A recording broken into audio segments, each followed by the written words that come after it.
Please forgive me.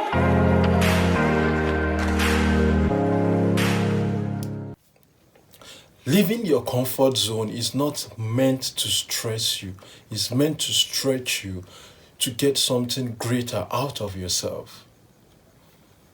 Hello and welcome to another episode of Christians the Life of Christ. Today we'll be talking about how to leave your comfort zone. This is something slight from what I've been doing, and I thought it's going to be a good idea to share with you what I've been dealing with and how I've been dealing with it. I just know you're going to get something out of this video. Stay tuned. Please forgive me.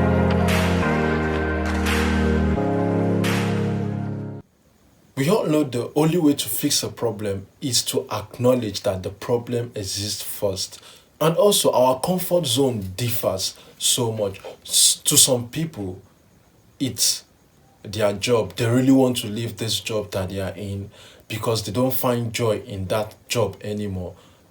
They might be making so much money, but at the same time, they can't find joy. They feel like they are not fulfilled, even with the old bills that they can still pay up with that same job, even if they are living comfortable, but they can't find joy. Some people also, it could be in their relationship, they are with somebody that is always maltreating them, but because this person is taking care of all your finances, every single thing that they need, and they can't find peace, but they are just trying to find their way to balance it up to, like, okay, I'm just going to deal with it because I can't get out of this.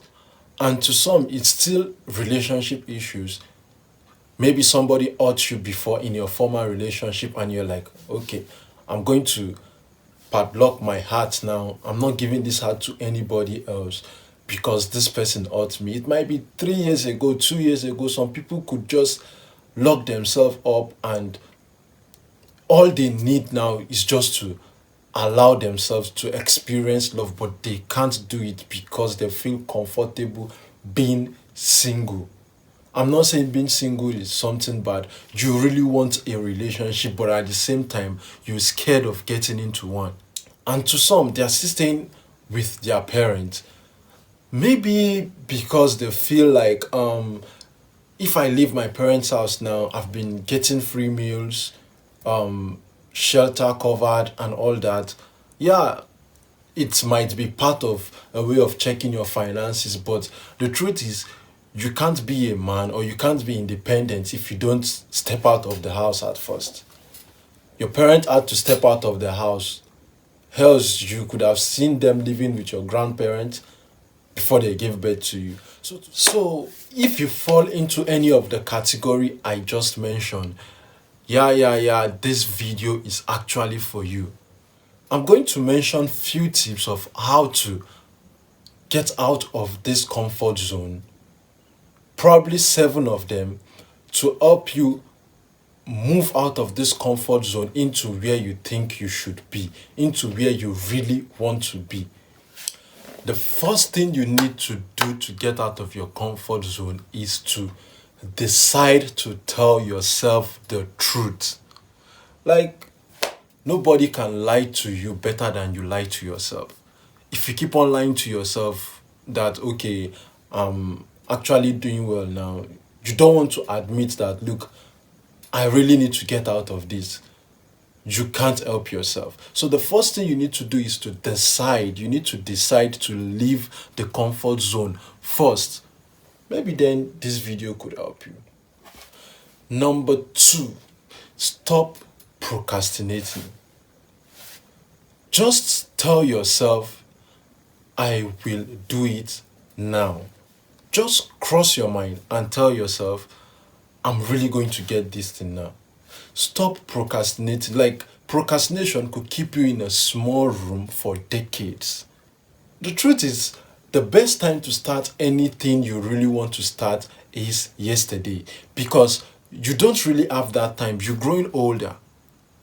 If you think about it, 10 years from now, if you don't get that thing you really want to get, how would your life be? Ask yourself that question. So stop procrastinating. Number 3, Just break your goal into goals. I mean, if this dream is really big for you, if this thing you really want to achieve is really big and big for you, you just need to sit down and plan it out, break it into goals. Let's take, for example, you really want to build a house next year, right? The first thing to do when you want to build a house is actually acquire a land, right? So after getting a land, you're like, okay, you're motivated to start buying blocks or something. One step at a time, you actually achieve that goal you really want to achieve. So stop being afraid. You definitely get it. So number four is surround yourself with people that are ahead of you. Either people that are already doing that thing that you're doing, or people that are just doing fine, that are better than you, so you're being challenged. Like, if you visit your friend and you come back home and your brain remains the same, you're not thinking about there's something new I saw in my friend's place, or there's something more I think I should do in life because this person is actually living better than I am, then I don't think you have good friends around you. All I'm saying is this: you need people that challenge your spirit to do better than you're doing right now. Because anytime you find yourself in this comfortable place, you're actually doing lesser than it's required of you to do in life. Number five is make research about that thing that you really want to do.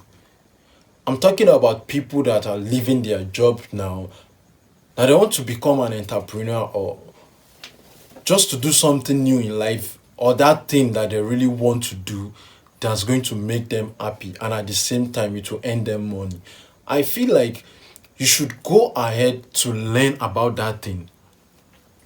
Even while you're working your job, just learn about that thing. When you see this thing interests you and you know you could do it for maybe the rest of your life without being paid, why not? Just learn that thing, and before you know it, it motivates you. There's this feeling of wanting to do this thing since you're learning it. Before you know, you find yourself eager to start that business. Number six is for those that find themselves in a relationship that they cannot leave. Decide to get that thing yourself. I'm going to explain better. Getting that thing yourself means, for example, if you're in a relationship and the person is financing you, and at the same time you're not finding joy, is beating you up because maybe he gets you a bag today, gets you a shoe tomorrow, like that, like that. Yeah, if you feel like that relationship, that toxic relationship, you later build a nest around it, you build a house around it to make it your comfort zone, why not get a job and start getting those things for yourself, since those things were what made you stay in that relationship at first, not love. So get those things yourself and move on. And the final one, guys, number seven, is get yourself a quote. I mean, something to motivate you every time you see it. Like, get a picture of it on your phone, save it as your reminder or whatsoever, that you could just keep on seeing it every single time. You like blink your eyes, you could see it. When you're feeling down, you could see it. Like, my favorite quote is never fold or never give up. It's on my laptop screen, it's on my phone, it's everywhere around me. When I really want to focus on not giving up, so I make sure I get that on my gadgets because I'm always with them. So do that for yourself too. Get yourself your own favorite quote, place it where you could always see it so you could remember. Thank you, guys. I hope you enjoyed this episode, and if you did, you could share your own views about how somebody can get out of their comfort zone down in the comments section. Thank you, guys, and don't forget to like, share, and subscribe. See you in the next episode. Bye. Walking alone on the coldest night. thing I could ever say to change